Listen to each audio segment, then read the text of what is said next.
Good evening, everybody, and I hope your Thanksgiving weekend, or actually, let me backtrack. I hope your Thanksgiving holiday went well, and I hope your Thanksgiving weekend is off to a great start.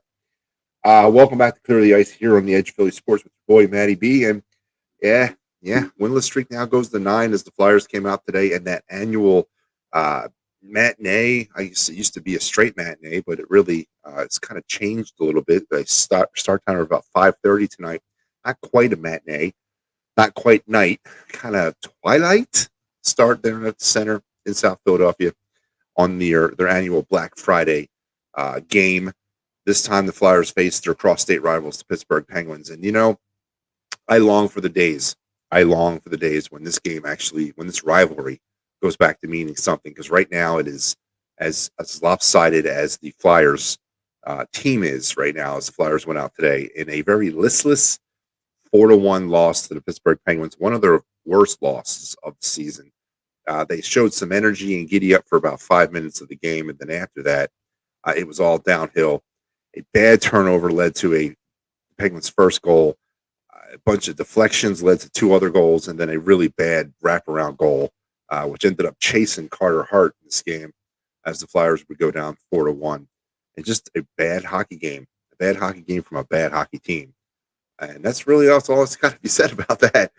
Um, and yeah, so you would think that the team would come out with a little bit more jump in the step and show a little bit more character than they did today, but they did not, as they fell in a very uncompetitive game, 4-1 to the Pittsburgh Penguins. And you know what, folks? I think it's time that we have to hear from the coach.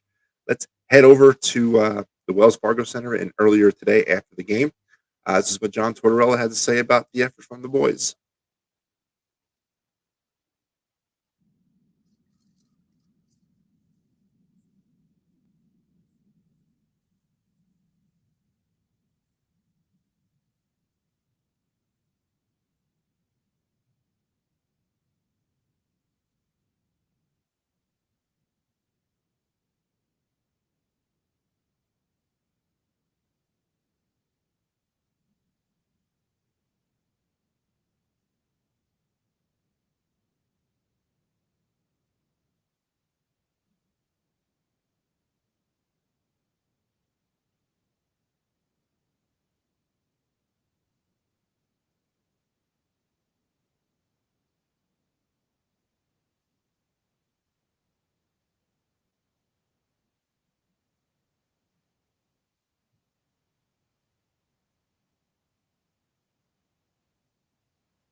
And there you have John Tortorella's post game comments about a very uncompetitive hockey game. He was being kind, I think. He doesn't seem to think Carter Hart had much to do. I mean, the decision to pull him out wasn't necessarily, as John Tortorella kind of intimated, was not a performance issue. I tend to disagree. Carter Hart has not been playing well lately. We can continue to go up and down this hill about the defense in front of him, but again tonight, there was that wraparound goal. That's completely on Carter Hart. That's him not fundamentally doing what he has to do as a goalie to make sure he's got that near post covered, and that he's got himself covered. Uh, I can kind of forgive the deflections. Deflections are a strange thing, but the second deflection, I don't know. The Crosby deflection, yeah, but the second one, I don't know. That was a deflection with nobody in front. Uh, he was just totally committed and following the puck one way, and then overcommitted, I think, and was unable to recover. So, I'm not going to sit here and tell you that Carter Hart is our problem, and I want everybody to understand what I'm trying to say there. He's not. I'm not saying that, but um, his performance hasn't been that good. It hasn't. It's been just about as lackluster as the team. Tortorella also commenting a little bit on the fact that he liked the energy, he liked the juice, as he said, coming out of the game, but then things kind of just tailed off, and then they really, if watching this game was very reminiscent of the Flyers from last season. They let up that one, or they let up that early goal, and then it just seems to demoralize them and suck the energy right out of them. And this is what I was concerned about happening, especially now that you're involved in a 9-game winless streak. All that fight and that resilience that we've been talking about over the past month and a half that this team has shown, at least in essence, of trying to compete. Well, today that was completely wiped out by an early bad goal and a horrible defensive turnover. So, that's a concerning trend here, or that's a concerning thing for me today. Got it. It's one game. Tomorrow night they'll hit the road to the island, play the Islanders, and try to prevent the 10-game winless streak. But I saw a lot of reminiscent of the last couple seasons of the Flyers. Once they got down early, they just quit, and they just didn't have the energy. And Tortorella also commented when asked that he liked the energy as the game wore on, or as their fight, whatever, and he basically said no, it was garbage time. So again, I'm loving his upfrontness and his straightforwardness, and he's going to tell you like it is. But 4-1 Flyers lose tonight. Winless streak is now 9 on the season. The Flyers fall now to 7-9-5, and yeah, not a good way to kick off your Thanksgiving Day weekend, man. And it's not good for me as well. So I do apologize for coming on a little bit late tonight. I'm trying to enjoy my weekend too, folks. Cut me some slack. But let's head inside the numbers on this game, shall we? Let's first talk some scoring. Let's talk about the scoring. Penguins would get things going, as I mentioned, on that really bad defensive turnover. 11:37 of the first period. Josh Archibald, his fourth from Teddy Bluger, to make it 1-0.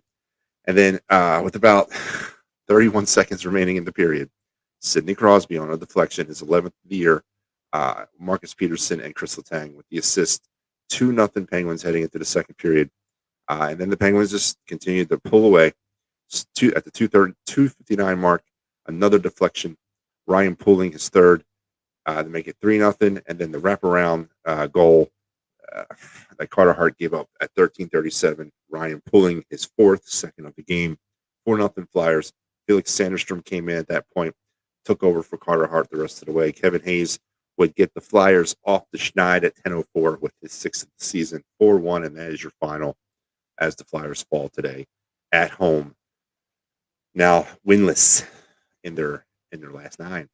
On the inside, the numbers, the Flyers did outshoot the Penguins today. Can you imagine that, or can you believe that? 30-29 for the season. Now the Flyers have moved into the 600 mark for shots for 603 to 704 shots against for the season.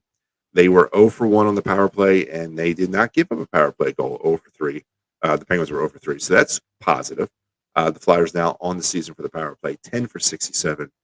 That still works out to about 15% effectiveness. And yeah, there you have it. Your stars of the game. Your Ryan Pooling will get first star honors his with his 2 goals. Teddy Bluger, second star honors with 3 assists, and Josh Archibald with the third star honors with a goal and assist. And once again, 4-1 Penguins over the Flyers this afternoon. And the Flyers will get things moving on tomorrow night. Um, they will head to Long Island, and they will battle the New York Islanders as they try desperately, desperately to stave off um, a 10 game winless streak. I can't believe I'm talking about 10 game winning streaks again. Jerry, the goalie for the Penguins, he made 30 saves, he did give up 1 goal. Or I'm sorry, he faced 30 shots, gave up a goal, saved 29. For the Flyers, Carter Hart faced 21 shots, 4 goals given up, saved 17. Felix Anderson came in and saved all 8 that he faced in the game. And again, as I mentioned, Flyers fall today, 4-1. And the beat goes on. And the beat goes on. We continue to kind of get through this. Everybody was, you know, the questions are starting to mount. And it's not necessarily for me why things are the way they are. I don't think that that's a question that I have. You know, I think the question necessarily that I'm having is as we move forward through this. We saw a little glimpse of it today. We saw that energy they came out with, got down early, and it just was like a balloon popped, and they just never got back into it. That's what losing breeds, and that's the frustration that losing kind of, you know, spawns, whatever. And today we saw a glimpse of last year of how bad it was.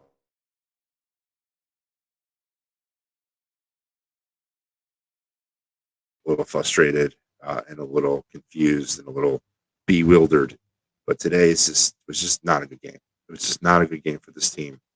Um, every aspect of this game, just dead team. It's really embarrassing. It is, and oh,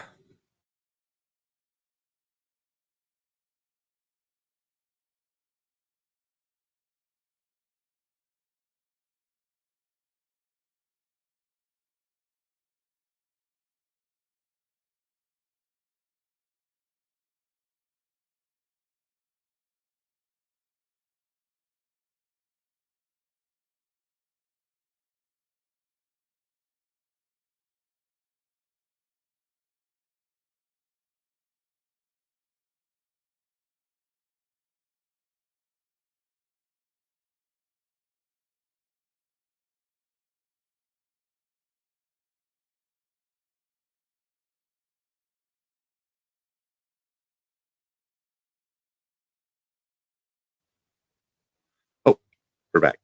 Sorry about that little technical problem. Um, so yeah, just really embarrassing and just another bad loss from the Flyers tonight. Let's go now to the segment of the show where we look in on our potential number 1 overall draft pick, Connor Bednar of the Regina Pats. 23 games now played on the season, 19 goals, 30 assists, 49 points. Still holding steady with those 30 penalty minutes, and he's moved up a little bit on the plus minus now, featuring a +7 as he is now 23 games through his final season of junior hockey as he continues to push for that number 1 overall pick, and the Flyers continue to push to be eligible to select him as the Flyers fall tonight, 4-1. Folks, that's going to do it for me. And again, I apologize for the late hour. Let's head over and pay some bills. I apologize for that too. I keep forgetting that.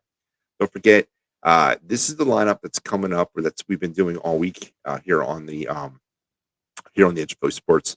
Um, Today was some chalk talk, some Kelly Green hour, old school, and then you had me doing Clear the Ice, and then Sixers Magic post game. All this stuff was earlier because I'm coming on way late. Tomorrow, don't forget about the Patterson Fanatics, the tough cover, and then me coming back sometime tomorrow evening with Clear the Ice, the Islander edition. And don't forget, we have you covered all weekend long as we move through this holiday weekend. p.m. in the a.m. on Sunday, and then all across all the time, as you can see, a new time there, 10:30 on Sunday mornings, as we have a prime time Sunday night football game between the Eagles and Packers, and we will have you covered throughout your Sunday evening going into that game.